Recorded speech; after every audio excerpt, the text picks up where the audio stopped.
नमस्कार मंडळी, सारिका कांचनच्या दुनियेतील आणि या नवीन वर्षातील पहिल्या ब्लॉगमध्ये मी सारिका तुमचं खूप खूप स्वागत करते। तर सगळ्यात आधी माझ्या पूर्ण यूट्यूब फॅमिलीला माझ्याकडून आणि आमच्या सर्व परिवाराकडून नवीन वर्षाच्या खूप खूप शुभेच्छा, तसेच गुढीपाडव्याच्या देखील खूप खूप शुभेच्छा।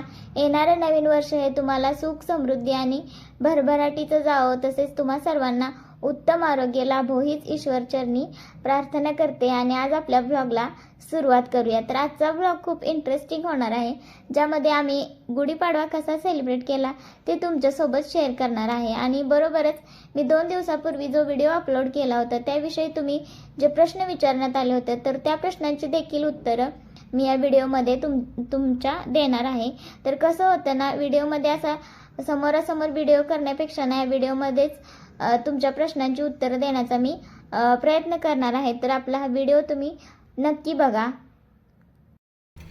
Good morning. तर आज गुढीपाडवा आहे आणि आज गुढीपाडव्याला शेवयाचा मान असतो। आणि ही बघा मी शेवया भाजते, शेवया भाजून त्यात टाकायच्या असते। त्या पोळ्या खाल्ल्या, त्या शिमग्याला पोळ्या केल्या होळीला, आणि आता शेवया करायच्या त्या, म्हणून शेवया पुरी भाजी करणार आहे। तर होळीलाच पोळ्या केल्या होत्या, जसं की आता कांचननी सांगितलं। तर त्यामुळे ना पोळ्या खायचं कोणाचं मन नव्हतं, त्यामुळे कांचन म्हटली की आपण पोळ्या नको करायला, मुळात तिलाच खायच्या नव्हत्या पोळ्या। त्यामुळे मग आम्ही म्हटलं काहीतरी वेगळं करूया। तर इथं बघू शकता शेवयाची खीर करायला लागली ती। तर आम्ही अशा प्रकारे शेवयाची खीर बनवतो। पहिल्यांदा दूध तिनं उकळून घेतलं होतं, त्यात साखर टाकून, आणि नंतर मग त्यात शेवया भाजून टाकल्या। तर बघू शकता अशा प्रकारे ना खीर खूप छान होते। आणि छान खीर शिजू द्यायची, आणि शिजत आली की परत त्यामध्ये आपण ड्रायफ्रुट्स टाकून घ्यायचे।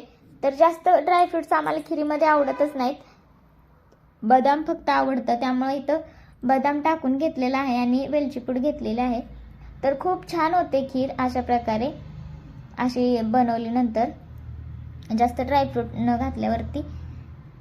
मला फक्त बदामच आवडतं, कांचनला तर बदाम बी नाही, काजू पण नाही आवडत, तर असं असतं। तर इकडं कांचन खीर बनवते आणि माझं पण रांगोळी काढायचं चालू होतं बाहेर। आणि तोपर्यंत आहो इकडं गुढीला नारळाचं केसर काढून घेत होते। तर आणि त्यांनी गुढीचं पण व्यवस्थित सगळं वरती बांधून घेतलेलं, साडी वगैरे, आणि आता कलशाला पण त्यांनी सजवत होते।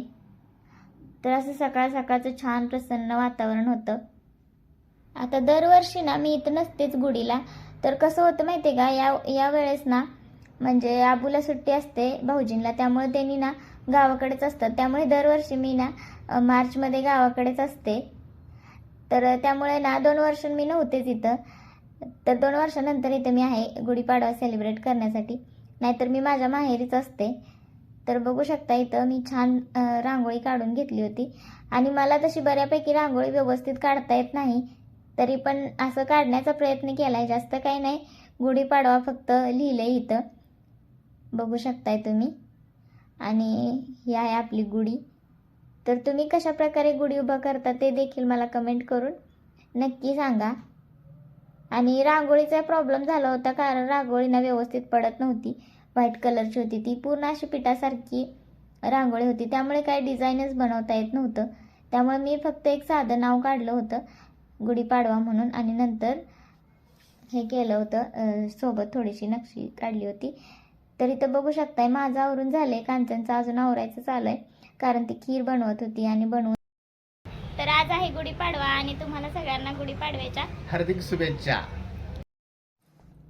तर जो मी व्हिडिओ अपलोड केला ना त्याला ना बऱ्याच छान कमेंट आल्या होत्या की खूपच समजूतदार आहे सारिका, आई वडिलांनी छान संस्कार केलेले आहेत। तर थँक्यू सो मच, तुमच्या कमेंट्स वाचून मला खरंच खूप छान वाटलं। आणि नंतर दुसऱ्या पण बऱ्याच कमेंट आल्या अशा की पहिलंच करायचं नव्हतं, इतका त्रास झाला नसता तुला। तर खरं सांगा, मला काही इतका त्रास झाला नाही दुसऱ्या वेळेस पण करायचं म्हटल्यावर। पण कसं आहे ना का, आपण ज्या व्यक्तीवर प्रेम करतो ना, तर त्यांच्या सुखासाठी जर आपण काही करत असलो ना, तर खरं एवढा त्रास होत नाही असं असतं। त्यामुळे मी जे पण काही केलं होतं ते चांगल्याच विचाराने केलं होतं, त्यामुळे मला एवढा काही त्रास झाला नाही. आणि जेव्हा पण मी त्या दोघांना एकत्र बघते ना तर मला खूप छान वाटतं त्यांना दोघांना बघितल्यावर. आणि मुळात ना कांचनचं आणि माझं एवढं छान बॉन्डिंग झालंय ना की त्याविषयी ना मला वाटतं मी विसरूनच गेले. असं असतं म्हणजे आम्हाला कधी वाटतच नाही की आम्ही अगोदरपासून एकत्र नाही आहोत. तर पहिल्यापासून म्हणजे जसं की आपण लहानपणापासून जसं बहिणी बहिणी एकत्र असतात ना तर तसंच वाटतं दोघींना पण.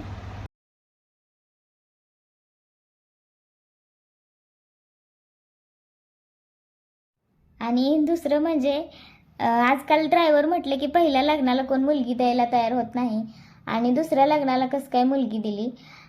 तर कसं आहे ना तुमचा व्यवसाय कोणताही असो किंवा तुम्ही कोणत्याही नोकरीवर असो सगळ्यात महत्त्वाचा असतो तुमचा स्वभाव.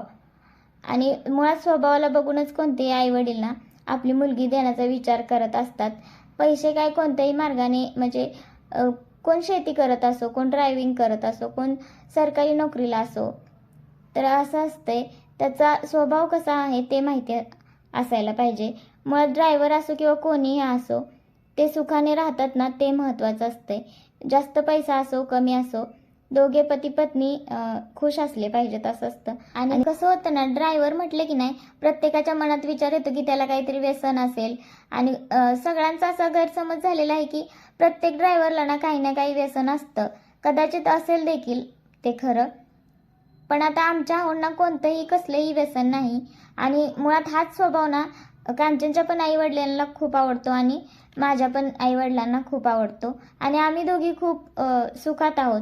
त्यांच्याकडून जेवढं त्यांनी इन्कम करतात जेवढं हे करतात त्यात आम्ही खुश राहतो हे महत्त्वाचं आहे.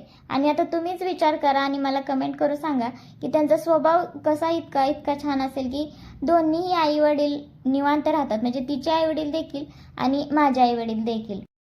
त्यांनी आम्हाला दोघींना पण ना ह्यांच्यासोबत सोपवून ना त्यांना खरं खूप छान वाटतं. मुळात कांचनची मम्मी ना त्यांनी तर ना ह्यांची तारीफ करता करता थांबत नाहीत. कुठेही गेलं ना सारखं ह्यांचंच कौतुक चालू असतं. माझा मोठा जावई असा, माझा मोठा जावई तसा. तर त्यांना खूप छान वाटतं. एखाद्या वेळेस मी व्हिडिओ करून तुमच्यासोबत नक्की शेअर करेन. तर तर अशा आहेत आमच्या आहो. तर आता झालंय गुढीचं आणि आता आम्ही जरा बाहेर जाणार आहोत.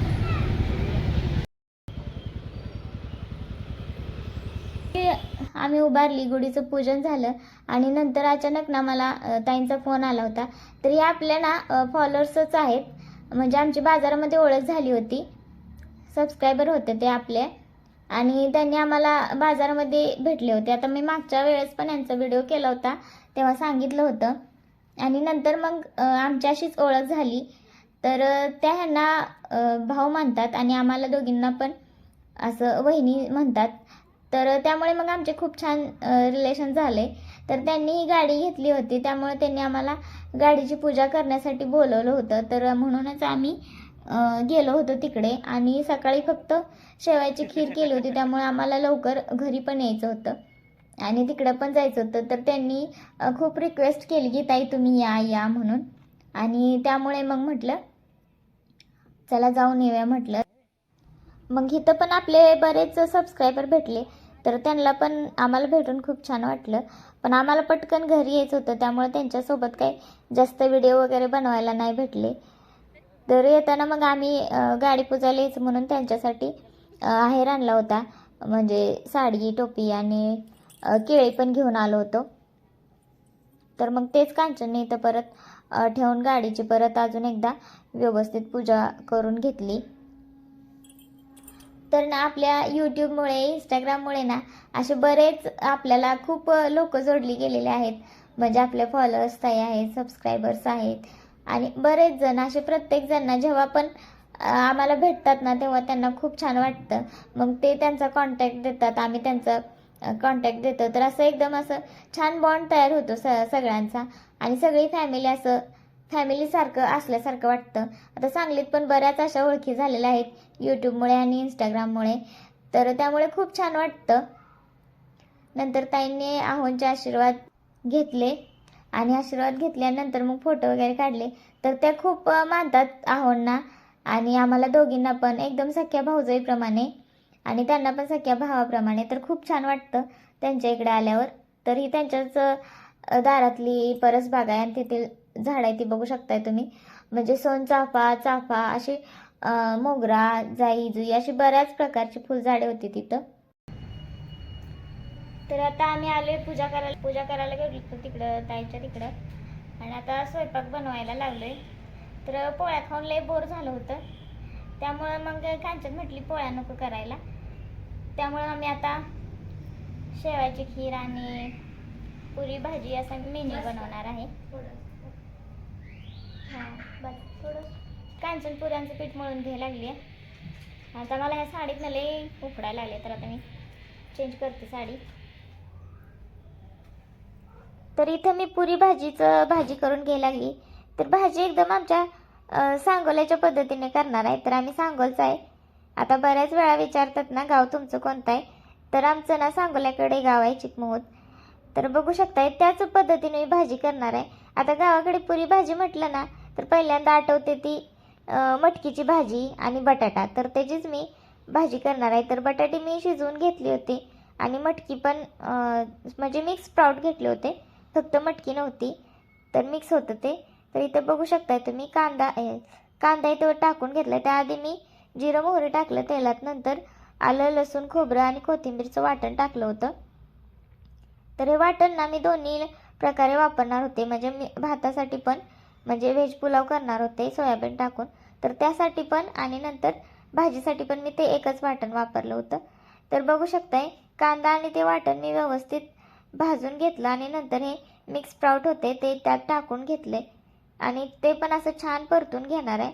बघू शकता इथं मी बटाटा पण छान असा शिजवून घेतला आहे. आणि नंतर आता रेसिपी करायचं शूट म्हणजे विसरले मी करायचं, कारण कसं झालं पटकन स्वयंपाक करायचा होता, यायला खूप वेळ झाला होता. त्यामुळे राहुल पण थांबले होते, त्यांना थांबवलं होतं जेवायसाठी. त्यामुळे इथं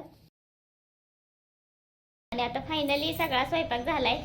तरी भात शिजायचा राहिलाय, म्हटलं जेवण होस तर थोडा शिजते. खूपच वेळ झाला तिकडे पूजा करायला गेलतो त्यामुळं. आणि बघू शकता इथं आपलं ताट रेड आहे.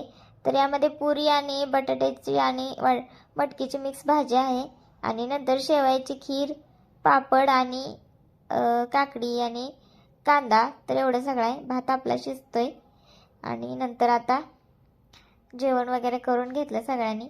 तर हा व्हिडिओ तुम्हाला कसा वाटला ते कमेंट करून नक्की सांगा आणि आपल्या चॅनलला लाईक करा, शेअर करा आणि सबस्क्राईब देखील करा. आणि तुमचे इतर काही प्रश्न असतील तर त्याची देखील मी उत्तरं तुम्हाला देतच राहीन. तर भेटूया आपल्या नेक्स्ट ब्लॉगमध्ये. Bye bye.